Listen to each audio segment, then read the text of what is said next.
kata anak saudara. Ini Abu Talib. Sebab sayangnya dia kepada Nabi SAW, sebab dia antara orang yang menjaga Nabi sejak Nabi daripada kecil. Sebab Nabi macam kita tahu merupakan anak yatim piatu. Jadi dalam kisah ni, Buhairah kata dekat Abu Talib, mustahil ayah budak ni masih hidup. Kata Buhairah. Pada Abu Talib kata, ini anakku. Dia mengaku ayah. Tapi Buhairah kata mustahil. Mustahil dia kata. Mustahil ayah budak ni masih hidup. Lalu akhirnya Abu Talib pun jelaslah, dia betul lah. Dia kata ni bukan anak aku, tapi aku sayang kepada dia anak saudara aku. Sebab tu bila orang tanya, aku kata dia anak aku, bukan anak saudara. Abu Talib jelaskan kepada Buhairah. Jadi Buhairah kata, budak ni dia kata satu hari dia akan bawa benda yang besar. Dan aku bimbang kalau sampai ke Syam, di sana ada ramai orang Yahudi. Aku takut kalau orang Yahudi tengok anak saudara kamu ni, dia akan bunuh. Jadi aku nasihatkan kamu jangan teruskan perjalanan, jangan bawa anak saudara kamu ni ke Syam, aku nasihatkan patah balik. Kata Buhairah kepada Abu Talib. Ringkas ceritanya, akhirnya Abu Talib pun patah balik dan tak jadi pergi ke Syam demi keselamatan Rasulullah SAW yang pada masa itu baru berusia 12 tahun pada waktu itu. Jadi persoalan kita di sini ialah, sebab apa Nabi takut ataupun Buhairah takut Nabi ini dibunuh oleh orang Yahudi? Sebabnya sebagaimana kita maklum, orang Yahudi ni bila mana Nabi diutuskan, mereka tahu Rasulullah tu Nabi. Dan sebagaimana kita dah ceritakan sebelum ini secara ringkas, bahawa Yahudi ni merupakan umat dalam dunia yang sangat menunggu kelahiran Nabi akhir zaman. Dia merupakan umat yang paling banyak maklumat, ilmu dan pengetahuan berkaitan Rasulullah, Rasul akhir zaman. Allah Ta'ala sebut, ya'rifunahu kama ya'rifuna abna'ahum. Mereka kenal Nabi ni macam mereka kenal anak-anak. Tanda lahir, paruk dekat mana, sifat perangai, semua mereka tahu walaupun Nabi belum lahir. Cumanya yang mereka tak tahu satu je, Nabi SAW ni Nabi akhir zaman yang disebutkan dalam Injil, dalam Taurat, yang diceritakan oleh pendeta Nabi-Nabi mereka, sebenarnya bukan di kalangan Bani Israel. Itu je mereka tak tahu. Hal lain semua mereka tahu. Mereka kenal Nabi ni macam mereka kenal anak-anak. Satu poin utama mereka tak tahu, Nabi akhir zaman bukan Bani Israel. Itu mereka tak tahu. Jadi sebab itu mereka tunggu dan tunggu. Mereka ada banyak alamat. Kalau Nabi akhir zaman lahir, alamat akan muncul. Termasuk menjadi alamat utama kepada mereka yang disebutkan sebagai bintang kenabian. Mereka ada tanda-tanda tempat-tempat bintang tertentu. Kalau muncul bintang ni, maka lahirlah Nabi akhir zaman. Tiba-tiba bintang tadi muncul. Mereka sangat gembira. Tapi malangnya bagi mereka, tidak ada di kalangan Bani Israel yang lahirkan anak pada waktu munculnya bintang. Tak ada. Mereka pun cari di kalangan Arab di Madinah pun tak ada. Lepas tu baru mereka tahu, mereka dengar pada saat munculnya bintang, lahirnya seorang bayi bukan di Madinah tapi di Mekah. Yang lebih mendukacitakan Yahudi ni, bayi tadi bukan Arab, bukan Yahudi, tetapi di kalangan Arab ia menjadi musuh tradisi kepada dia. Itu yang mereka tak puas hati. Jadi hasrat mereka ialah mereka nak bunuh Nabi ni supaya diganti dengan Nabi yang lain di kalangan Bani Israel. Jadi sebab itulah mereka confirm, sangat yakin Nabi ni memang confirm Nabi disebutkan. Satunya lahir pada saat munculnya bintang. Yang kedua dengan tanda-tanda yang lain. Dan yang paling penting ialah nama Nabi itu Muhammad sallallahu alaihi wasallam adalah nama yang sama. Disebutkan dalam kitab Taurat, disebutkan dalam kitab Injil, diceritakan oleh pendeta-pendeta mereka, menyebabkan mereka tak boleh sangkal. Zaman tu tak boleh kata kebetulan. Mungkin kebetulan kot bernama Muhammad, tak boleh. Sebab zaman tu Muhammad ni satu perkataan yang bukan orang beri nama anak. Contohlah kita ambil dalam bahasa Melayu kita sebut terpuji. Perkataan terpuji semua kita maklum dia punya maksud, makna dia. Tapi mana ada orang Melayu letak nama anak terpuji? Tak ada. Sama juga Arab. Arab ni literalnya maknanya yang dipuji. Literalnya semua makrum tahu makna Muhammad. Tapi Muhammad ni satu perkataan orang tak pernah beri nama anak. Maknanya kalau orang beri nama anak tu bukan kebetulan. Jadi sebab itu bila Nabi diberikan nama Muhammad, menjadikan mereka langsung tak boleh sangkal itulah Nabi akhir zaman. Tapi disebabkan Nabi akhir zaman bukan di kalangan Yahudi, mereka tak puas hati. Sebab tu mereka berusaha nak bunuh Nabi. Cuma malangnya Nabi bukan lahir di Madinah. Kalau lahir di Madinah mungkin lama dah dia bunuh. Tapi sebab Nabi lahir di Mekah, Mekah ni tak ada Yahudi. Mereka tak boleh nak akses ke Mekah. Menyebabkan mereka tak boleh nak apa-apakan Nabi. Tapi kalau mereka jumpa Nabi, siap. Ini yang Buhairah bimbang. Jadi sebab itu Buhairah mencadangkan kepada Abu Talib supaya patah balik, bawa balik Nabi, jangan pergi ke Syam. Sebab di Syam ni ramai Yahudi. Maknanya kalau mereka tengok Nabi dan tanda-tanda jelas pada Nabi ada tanda akhir zaman, Nabi akhir zaman, maka akhirnya Buhairah cadangkan Abu Talib bawa balik. Dan Abu Talib tak jadi teruskan perniagaan ke Syam pada kali itu, dan balik semula ke Mekah disebabkan atas faktor menjaga keselamatan Nabi SAW. Jadi Buhairah ni adalah seorang pendeta yang alim. Sebagaimana kita maklum, Rom ni adalah merupakan pusat agama Kristian ataupun agama Nasara. Dan Rom ni, terutamanya Syam, adalah merupakan tempat yang sangat menghormati Nabi Isa AS. Sebab mereka anggap Nabi Isa itu anak kepada Allah. Dan Palestin ataupun Syam merupakan tempat lahirnya Nabi Isa AS. Jadi sebab itu orang-orang Nasara ataupun kita sebutkan sebagai orang Kristian, mereka sangat tahu tentang Nabi akhir zaman. Sebab Nabi akhir zaman juga disebutkan dalam kitab Injil. Cumanya kalau kita tengok pada zaman tu, orang-orang Syam ni sebahagian mereka ikhlas. Cuma sebab kejahilan. Sebab itu dalam Quran kita baca Al-Fatihah sebagai contoh, orang-orang Kristian diistilahkan sebagai ad-dhalin. Tapi Yahudi diistilahkan al-maghdubi alaihim. Kita sebut ghairil maghdubi alaihim walad-dhalin. Sebab apa Yahudi disebutkan al-maghdubi alaihim tapi Kristian disebutkan ad-dhalin? Al-maghdubi alaihim ni maknanya golongan yang dimurkai. Ad-dhalin makna golongan yang sesat. Sebab apa tidak diistilahkan Yahudi sesat tapi diistilahkan Kristian adalah ad-dhalin? Sebabnya ialah orang-orang Yahudi ni mereka tahu Nabi itu Nabi. Mereka tahu Nabi itu Rasul. Cumanya walaupun mereka tahu kebenaran tapi mereka tetap menolak kebenaran. Itu jenis Yahudi. Maknanya mereka tahu itu betul, Islam ni betul, tapi mereka menolak Islam sebab dengki dan hasad mereka. Sebab itu mereka diistilahkan sebagai golongan yang dimurkai oleh Allah. Adapun Kristian, sebahagian besar mereka tidak menganut Islam disebabkan mereka tak tahu Islam itu betul. Tak sama dengan Yahudi. Yahudi mereka tahu Nabi itu betul. Tapi di kalangan Nasara, majoriti mereka tak tahu Nabi itu betul. Ini sebahagian daripada Nasara. Jadi sebab itu mereka dianggap sebagai golongan yang tersesat tapi bukan golongan yang dimurkai.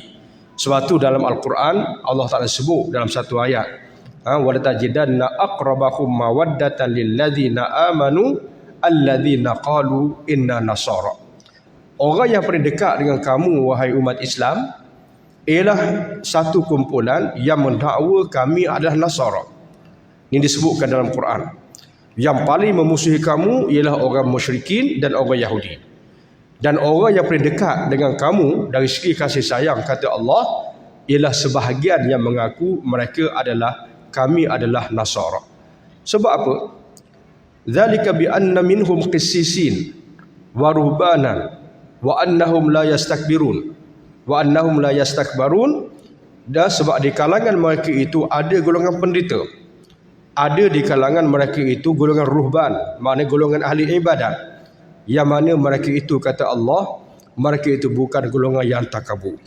Bukan golongan yang mencari kuasa, bukan golongan yang mencari pengaruh, tapi mereka ni betul-betul golongan ahli ibadat di kalangan Nasara, kata Allah Subhanahu wa taala. Jadi sebab itu kata Allah, bila mana mereka mendengar Al-Quranul Karim, bila mana mereka mendengar Al-Quranul Karim, kamu akan nampak mereka akan mengalirkan air mata. Sebab apa mereka mengalirkan air mata? Sebabnya kata Allah, mereka menginsafi. Sebelum ni kami sesat, sekarang baru kami tahu mana yang betul, mana yang salah. Dan kenapa kami tidak mahu berubah kepada kebaikan? Wa natma'u an yudkhilana rabbuna ma'al qaumis salihin. Sedangkan kami adalah merupakan golongan yang tamakkan kepada syurga daripada Allah, dan kami mahu menjadi di kalangan orang-orang yang saleh. Ini disebutkan dalam Al-Quran tentang beberapa realiti berkaitan dengan golongan Nasara. Jadi sebab tu Buhairah ni bila tengok Nabi, walaupun dia Kristian, tapi dia beriman dengan Nabi akhir zaman akan lahir. Cumanya dalam bahasa lainnya, Buhairah ni kalau dalam satu istilah disebutkan sebagai ahli fatrah. Walaupun di sana ada perbahasan di kalangan ulama. Ahli fatrah ni ahli syurga ke ahli neraka? Ahli fatrah. Siapa ahli fatrah? Iaitu kumpulan-kumpulan manusia yang berada di zaman yang tidak ada Nabi, tidak ada Rasul. Zaman terputus wahyu. Maknanya zaman Nabi Isa mereka tak sempat, Injil sudah diselewengkan. Nabi baru, Nabi Muhammad SAW belum sempat mereka hidup. Mana mereka hidup tak sempat dengan Nabi diutuskan sebagai Rasul. Walaupun Nabi dah lahir, tapi Nabi belum lagi Rasul. Ini dipanggil sebagai ahli fatrah. Termasuk ibu bapa Nabi SAW dianggap sebagai ahli fatrah. Mana orang yang hidup di zaman tak ada Rasul. Maka ulama berselisih pendapat sama ada mereka ahli syurga ataupun tidak. Ada yang kata ahli fatrah ni dia termasuk ahli syurga disebabkan sesaknya mereka tanpa ada wahyu. Allah sebut dalam Al-Quran, wa ma nahnu bimu'adzibin hatta nab'atha rasula. Kami tidak akan mengazabkan sesuatu kaum disebabkan kesesatan mereka sehingga kami utuskan Rasul. Maknanya kalau mereka kalau tak diutuskan Rasul, wahyu tak sampai, mereka tak termasuk di kalangan ahli neraka menurut sebahagian daripada ulama-ulama akidah kita. Tapi walau bagaimanapun, khilaf ni tak beri kesan kepada kehidupan kita. Kalau mereka ahli syurga pun apa kita boleh buat? Kalau mereka ahli neraka pun apa kita boleh buat? Ini semua kerja Tuhan mereka. Cuma orang kata perbahasan tu merely merupakan perbahasan akademik, tapi tak bawa kepada apa-apa praktis. Baik. Jadi termasuk Buhairah yang kita bincang ni. Cumanya dalam konteks kita kata poin yang kita bincang ni di kalangan orientalis ada yang menyatakan, yang memfitnah, menyatakan bahawa Nabi ni dia boleh bawa Quran walaupun seorang yang ummi, disebabkan Nabi ni belajar daripada Buhairah dan mengambil kitab-kitab Sanskrit daripada Buhairah. Jadi sebab tu Nabi boleh tahu kisah Nabi Isa dan seumpamanya, sebab Nabi belajar dengan Buhairah, kata orientalis. Tapi kalau kita baca sejarah lebih tepat, Nabi jumpa dengan Buhairah ni tak lama, sekejapnya. Itu pun sebenarnya bukan Nabi yang jumpa tu pak saudara Nabi. Nabi masa itu terlalu kanak-kanak, baru berumur 12 tahun, darjah 6 kalau bahasa kita je. Baru darjah 6.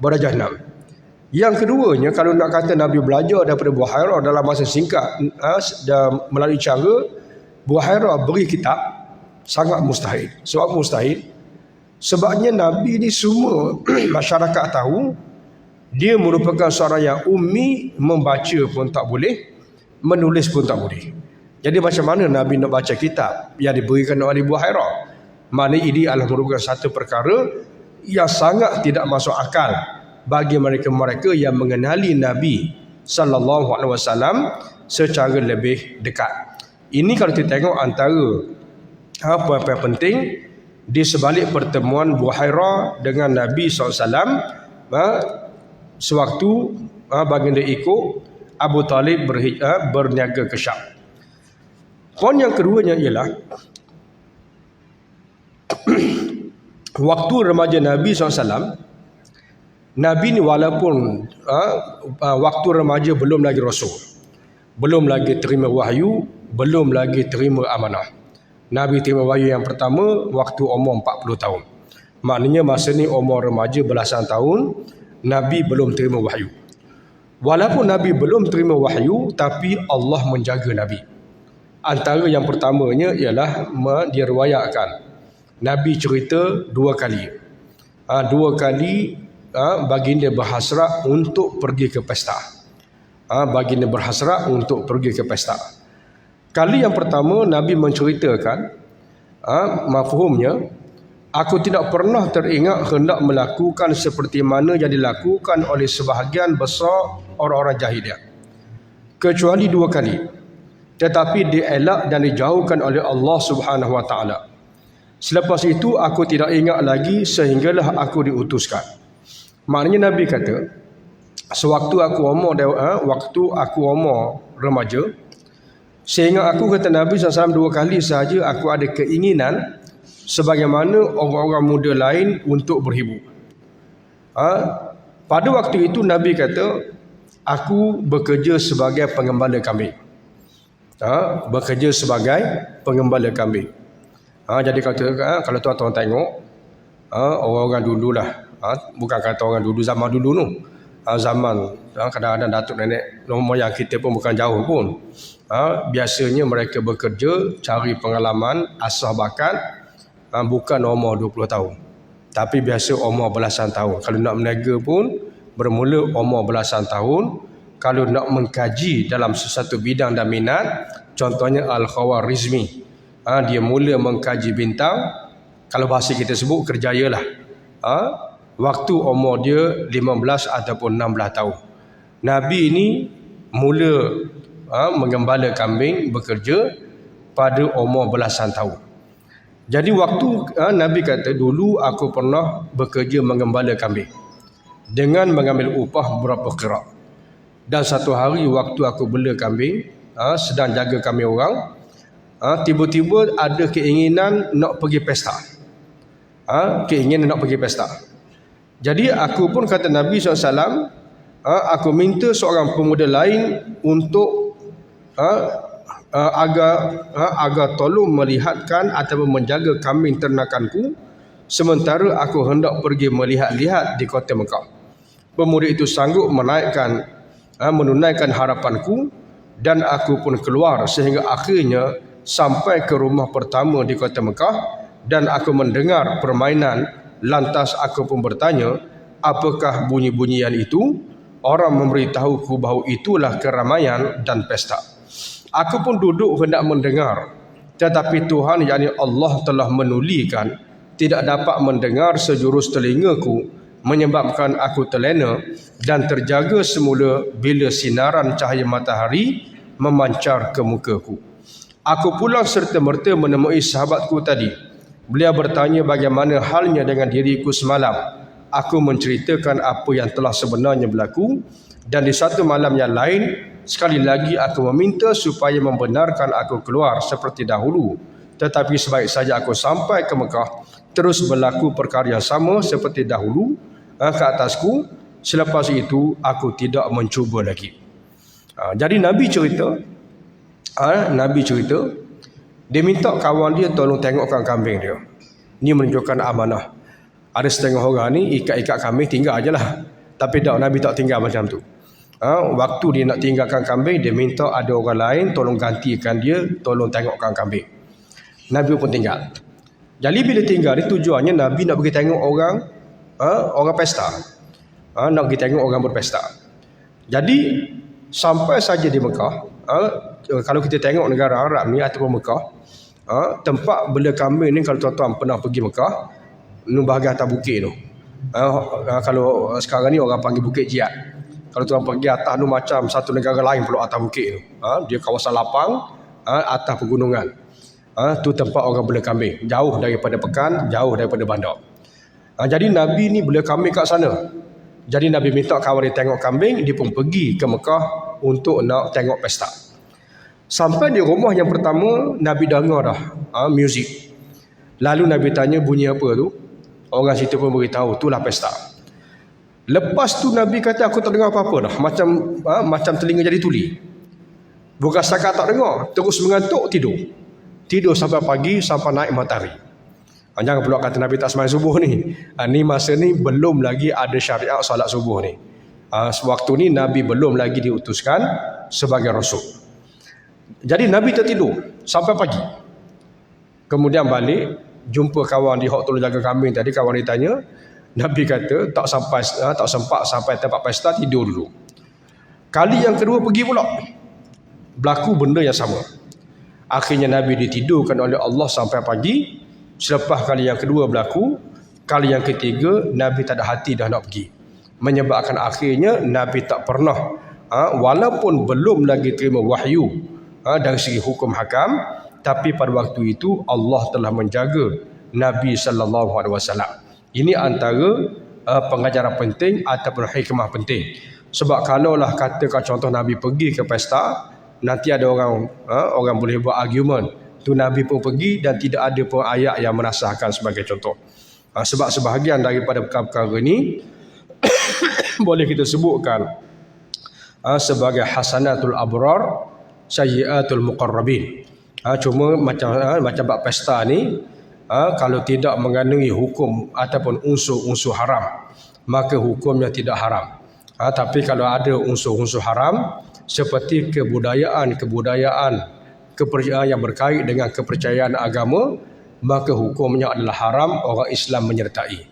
Ataupun ada perkara-perkara yang haram, seperti dalam pesta tadi ada arak sebagai contoh, ataupun ada tarian yang tidak bertepatan dengan syariah, maka hukum pesta itu adalah haram. Tapi kalau pesta itu dalam bentuk berhibur, yang tidak ada unsur-unsur yang haram, walaupun kita kata tidak haram, tetapi dia termasuk di kalangan ataupun dalam kategori hasanatul abrar, sayyiatul muqarrabin. Maknanya benda itu tak salah bagi orang awam, tapi orang yang dekat dengan Allah, ia dianggap sebagai satu benda yang tidak sepatutnya dilakukan oleh orang-orang yang dekat dengan Allah Subhanahu Wa Taala.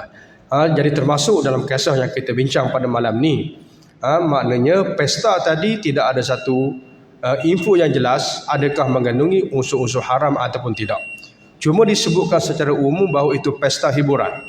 Pun begitu, Nabi SAW dijaga oleh Allah dengan terhalang daripada menyertai pesta tersebut, yang menyebabkan akhirnya Nabi SAW tumpul nafsu nak pergi ke pesta yang seperti ini selepas 2 kali gagal dengan cara ditidurkan oleh Allah Subhanahu Wa Taala, sebagaimana kisah yang kita ceritakan tadi. Dan sebagai pengajaran yang terakhir ialah Nabi SAW menceritakan beliau bekerja sebagai penjaga kambing dengan mengambil upah beberapa qira'. Qira' ni nilainya lebih rendah, dia di sana paling mahal ialah dinar. Dinar ni mata wang emas. Kemudian dirham. Dirham ni mata wang perak. Dan kemudian fulus. Fulus ni biasanya dibuat daripada tembaga ataupun logam-logam yang ada nilai. Qira' ni lebih rendah daripada itu. Maka menunjukkan kepada kita apa dia? Nabi-nabi dan rasul-rasul ni boleh katakan sebahagian besar daripada mereka yang dicatatkan dalam sejarah mempunyai kerjaya masing-masing. Nabi dan Rasul ni bukan seorang penganggur. Dan kalau kita tengok Nabi-Nabi dan Rasul-Rasul ni, walaupun mereka adalah ahli ibadat, tetapi mereka bukan ruhban. Ruhban ni maknanya pagi, petang, siang, malam kerja ibadat je, tak bercara dunia dah. Menunjukkan bahawa Nabi ni seimbang antara ibadat, antara mencari nafkah dunia. Sebab Nabi-Nabi dan Rasul-Rasul dia ada hirfah, dia panggil hirfah ni maknanya ada kerjaya masing-masing.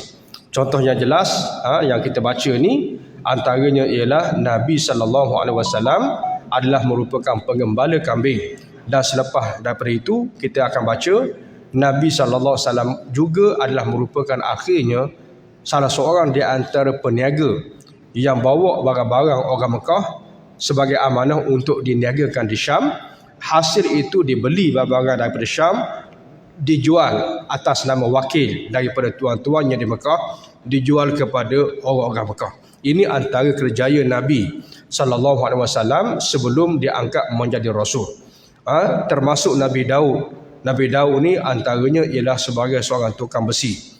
Ada Nabi yang kerjanya sebagai An-Najjar. An-Najjar ni makna tukang kayu. Jadi semua Nabi-Nabi dan Rasul-Rasul ni yang disebutkan dalam sejarah sebagian besarnya adalah Nabi-Nabi yang mempunyai kerjaya.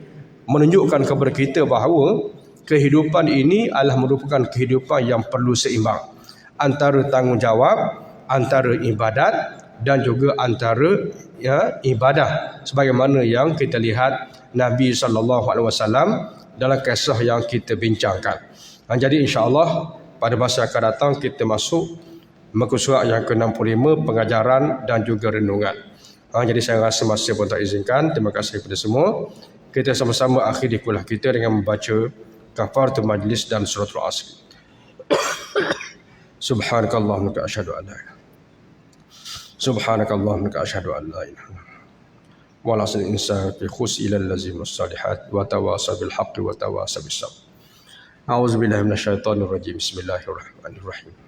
Alhamdulillahi rabbil alamin wassalatu wassalamu ala asyrafil anbiya'i wal mursalin wa ala alihi wa ashabihi ajma'in. Allahumma 'allimna ma lam na'lam wa faqihna ma tu'allimuna wa anfa'na bima 'allamtana innaka antal alimul hakim. Allahumma zidna 'ilma warzuqna fahma wa ba'athna al-khata' wal isyan. Wa sallallahu ala sayyidina Muhammadin wa ala alihi wa sahbihi wasallam. Subhana rabbika rabbil izzati amma yasifun wa salamun walhamdulillahi rabbil alamin.